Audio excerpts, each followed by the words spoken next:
तो हमारे इलाके के कौंसलर थे, हुँ, वो हमारे घर पुलिस लेके आ गए। हमारे मोहल्ले में क्या इज़्ज़त रहेगी? अब्बू की बीवी ने बोला, तो उन्होंने कहा चलो छोड़ के बच्चों अपने कमरे में दफ़ा हो जाओ। जब मैं काम पे गई वो लड़के आते थे, उन्होंने ना हमारे साथ मज़ाक किया 1-2 दफ़ा, हुँ। तो मैं चुप रही।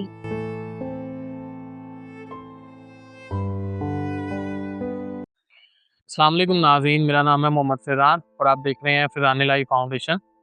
आज हम मेरी बाजी के घर आए हैं इनकी मदद के लिए। यहाँ ये बाजी अपनी 2 बेटियों के साथ रहती हैं।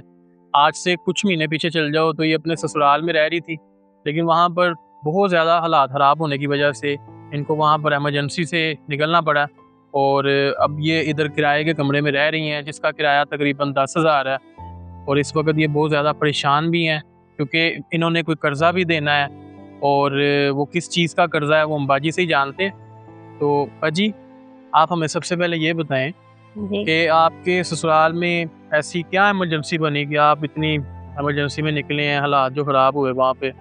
और वैसे मेरे दिल में आ रहा है अगर आप वहाँ से निकले भी हैं, तो आप अपने अम्मी-अब्बू की तरफ जाने की बजाय इधर किराए पे आ गए, तो इसकी क्या वजह? भाई मेरे अब्बू इसी मोहल्ले में रहते हैं, उन्होंने आपको आते हुए देखा है। वो ग्रे सूट वाले आपके अब्बू थे, जी, जो वो मैं देख रहा था? जी, वो मेरे अब्बू हैं। तो वो उधर रह रहे हैं, आप इधर किराए पे रह रहे हो, इसकी क्या वजह? भाई मैं आपको सारी बात बताती हूँ।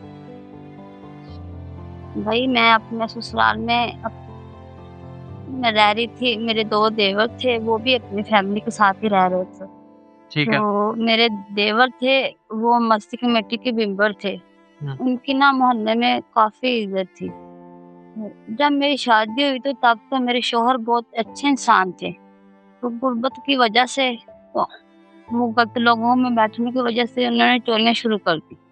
अच्छा। तो कभी किसी को फ़ोन निकाल लेना, तो कभी उन्होंने किसी की मोटरसाइकिल बेच दी। तो जी। मेरे जो मेरे देवर थे ना, उनके उनके भाइयों के साथ बहुत झगड़ा होता था। वो कहते थे कि ये छोड़ दो, बाज़ आ जाओ, लेकिन उन्होंने किसी की नहीं सुनी। कुछ दिन हुए तो उन्होंने वो चोरी करते वो पकड़े गए। तो पकड़े गए? पकड़े गए वो। अच्छा। तो मेरे दोनों देवर थाने में जाकर ना छुड़ा कर घर वापस लेके आए। हुँ। उन्होंने बोला कि ये लास्ट टाइम है, आज के बाद हम आपके पीछे नहीं जाएँगे। क्या वो भी थक चुके थे अब बार-बार? उन्होंने कहा जो करना है अपने सोच समझ के करना है, हमने आपके पीछे नहीं जाना। हम पैसे भी लगाते हैं और अपनी बेइज़्ज़ती भी सुनते हैं, हुँ, तो हम आज के बाद थाने नहीं जाएँगे। ठीक है। मैंने अपने शौहर को बोला कि खुदा का वास्ता ये काम छोड़ दे और कोई मेहनत कर ले। बिल्कुल ठीक। उन्होंने मुझे आकर से आगे बदतमीज़ी से जवाब दिया कि मैं किसी के अंडर में रह के काम नहीं कर सकता, अच्छा। तो ना मैं किसी की बातें सुन सकता। तो मैंने बोला कि अगर आप बातें नहीं सुन सकते तो कम से कम फिर अपना छोटा-सा कोई काम ही कर लें। हाँ, बिल्कुल ठीक है। उन्होंने कहा कि तुम ऐसा करो कि मुझे आखिरी कोशिश करने दो। मुझे पता था इन्होंने वो ही करना था जो इसके दिल में था। वो चोरी करने का ही बोल रहे थे? जी, उन्होंने कहा कि पैसे कहाँ से आएँगे? हुँ, तो मुझे तो किसी ने 200 रुपए उधार नहीं देना। हुँ, तो ऐसे ही ना उन्होंने मुझे कहा ना बस आखिरी कोशिश करने दो कि मैं कुछ करता हूँ, कुछ पैसे इकट्ठे हो जाएँगे तो मैं छोटा-सा कारोबार कर लूँगा। फिर एक दिन क्या कुछ कुछ दिन गुज़रे तो हमारे इलाके के कौंसलर थे, हुँ। वो हमारे घर पुलिस लेके आ गए। पुलिस लेके आ गए? पुलिस लेके आ गए हमारे घर। अच्छा, वो क्यों? वो इसलिए कि मेरे शौहर ने उनके घर से चोरी किए थे, 4 लाख रुपया उठा लिए थे।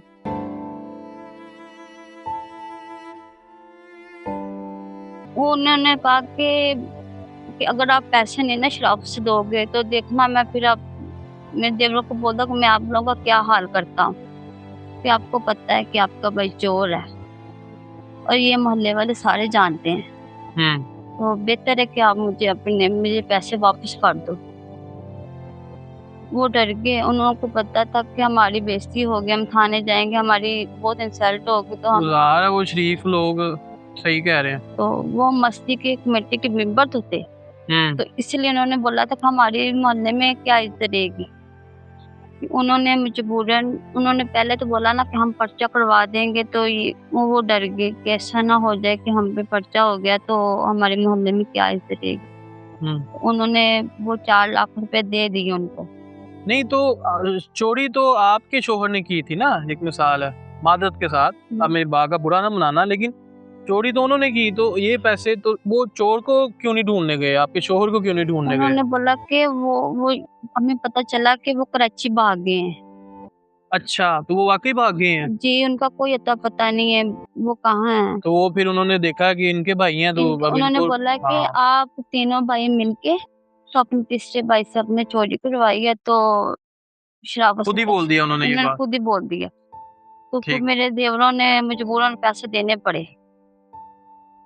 तो ठीक है। उन्होंने पैसे तो दे दिए। उन्हें उसके बाद उस घर में मेरा रहना ना बहुत उन्होंने मुश्किल कर दिया था, बहुत मेरा मुश्किल वहाँ पे हो गया था। उन्होंने बोला कि जो हमने 4 लाख रुपए दिए हैं ना अपने शोहर की वजह से, उनमें से चलो हमने तो 2 लाख रुपए दे दिए, हम देते हैं, उनमें से 2 लाख हमें आप दोगी अब। अच्छा, वो कह रहे थे आधा हम अपने पे लेते हैं, आधा तुम्हारे पे आधा डालेंगे। तुम पे डालते कि तुम 2 लाख रुपए हमें दोगी। नहीं तो आप कुछ कमाती थी? मैं कुछ नहीं कमाती थी, हमारे घर के हालात इतने खराब थे। अच्छा, फिर वो जीना क्या मुश्किल? इतना जीना मुश्किल कर दिया। मेरे भी बच्चे थे, तो मेरी देवरानियों के भी बच्चे थे, वो आपस में खेलते थे, तो वहाँ पे भी लड़ाई झगड़ा तो होता ही है। तो उन्होंने कहा चलो छोड़ के बच्चों अपने कमरे में दफा हो जाओ। तो मुझे इतना रोना आता था, तो वो मेरे जब बच्चों को बातें करती थी। अफसोस की बात है, बच्चियों का क्या कसूर है? तो जब भी बोलना तो चोर की बच्चियां, तो मुझे तकलीफ होती थी कि मेरी बच्चों कैसा बोलती है।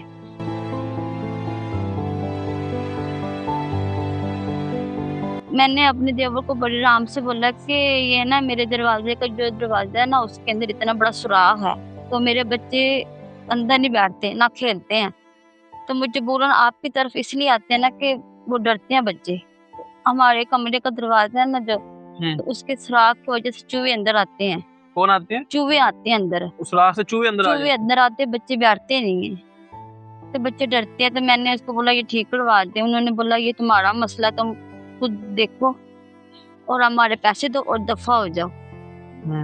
तो मैं वहाँ क्या करती, उन्होंने मेरा जीना इतना मुश्किल कर दिया, तो मुझे वहां से अचानक निकलना पड़ा। मैं अपने बच्चियों को लेके अब्बू की तरफ आ गई।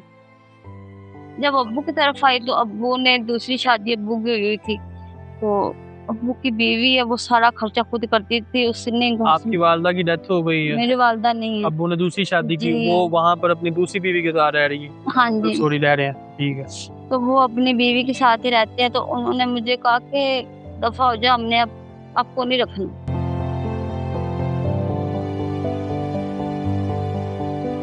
ये आपके अब्बू ने कहा है? नहीं, अब्बू की बीवी ने बोला है। अच्छा। तो अब्बू मजबूर थे, अब्बू नहीं बोल सके। अब्बू ने कहा मैं कुछ नहीं कर सकता। उन्होंने कहा हमने इसको अपने घर नहीं रखना, चली जाए। तो मैं कहाँ जाती भाई, ना ससुराल है ना शोहर है, भाई है वो भी नहीं बोलते ना बात करते हैं। अब्बू की तरफ आए तो उन्होंने भी मुझे धक्का दे दिया कि फिर 2-3 गलियां छोड़ के ना इधर मेरी अम्मी की सहेली है, मैं उनके घर चली गई। अच्छा। कुछ दिन मैं उनके घर रही हूँ। उसके बाद उन्होंने आंटी ने मुझे बोला कि मैं आपको ना कुछ छोटा सा कमरा ले देती तो आप वहां पे रह लिया करें। तो फिर मुझे आंटी ने ये वाला कमरा लेके दिया छोटा सा। अच्छा, ये उन्होंने लेके दिया। इसका किराया 10,000 है और बिजली का जो मीटर होता है ना उसका बिल वगैरह लग आता और चीजें लग गए, सिर्फ किराया 10,000 है इसका। जाहिर है, ठीक है। तो फिर मैंने किसी को बोला कि मुझे ना खर्चा तो बिल वगैरह भी तो देना था, सारे जाहिर खर्चे होते हैं घरों के। तो आंटी ने फिर एक दुकान वालों को बोला कि ये मेरी बेटी है, इधर रहती है, इनको किसी चीज की भी जरूरत हो ना तो इसको आप दे दिया करें, तो पैसे मैं खुद दे दूंगी। आंटी के बहुत शान है। आंटी ने मुझे घर भी रखा और मुझे आंटी ने और उस टाइम पर जब आपके सारे दरवाजे तकरीबन बंद थे जी, तो आंटी ने मेरा साथ दिया है। तो फिर यहाँ पे हमारे मोहल्ले में कोई आंटी है, उसको मैंने बोला कि मुझे कहीं काम पे लगवा दे। तो मजबूरी है, मेरी 2 बच्चियां छोटी छोटी, तो मैं क्या करूँ, मेरा कोई सहारा नहीं है। ठीक है, बिल्कुल। तो उन्होंने मुझे फिर ना गोदाम में लगा दिया। इधर ना आधा घंटा लगता गोदाम में जाने का, अच्छा, थोड़ा सा पैदल दूर जाती है, हैं आप? पैदल ही जाती हूँ मैं। ठीक है। तो उन्होंने वहां में जाती तो 700 रुपये दिहाड़ी देते हैं। सुबह मैं 8 बजे जाती हूँ और 5 बजे मुझे छुट्टी होती है। तो बची हैं? छुट्टियां मुझे बुरा मुझे आंटी की तरफ छोड़नी पड़ती है। तो सही। वहाँ वहाँ का माहौल अच्छा नहीं है। मुझे मजबूरन वहाँ पे काम करना पड़ता है बच्चों के लिए। वहाँ जो हम काम करते हैं ना, वहाँ पे लड़के आते हैं माल लेने के लिए। हम्म। हम तो थोड़े दिन, मैंने जब मैं काम पे गई वो लड़के आते थे, उन्होंने ना हमारे साथ मजाक किया 1-2 दफा। हम्म। तो मैं चुप रही। मैंने कहा मजबूरी है, मैंने काम करना है इधर। मजबूरी। अगर मैं ये भी चली गई छोड़ के तो मेरे बच्चों का क्या बनेगा। तो ओए, वहां पे फिर एक दिन ना उन्होंने ना कुछ इससे मजाक किया जो मुझसे बर्दाश्त नहीं हुआ। मैंने फिर मालिक को बोला, मैंने कि इनको समझाएं, ये हमारे साथ बदतमीजी करते हैं, माल लेने आते तो चुपचाप चला जाए करने, जाते भी नहीं है। हम्म। तो मालिक ने फिर आगे सुन के सारा मालिक और वो जो भाई आते हैं ना, उनके लड़ाई झगड़ा हो गया, मारपीट हो गई। भाई ने उनको मारा, वो जो मालिक है हम्म। भगा दिया वहां से।